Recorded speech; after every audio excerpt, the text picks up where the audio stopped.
யாயும் யாயும் யாராகியரோ நெஞ்சில் ஏந்ததென்ன? யானும் நீயும் எவ்வழி அறிந்தும் உறவு சேர்ந்ததென்ன?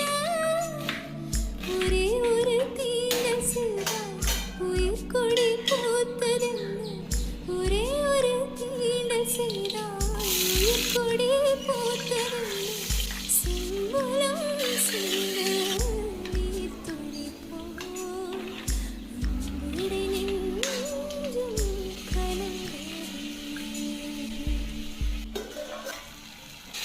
திருமகனே திருமகனே நீ ஒரு நாழிகை பாரா, வெண்ணிற புறவையில் வந்தவன் வெள்விழி மொழிகள் கேளா. திங்களன் நிலவில் கொற்ற பொய்கையாடுகையில் பார்வை பார்த்து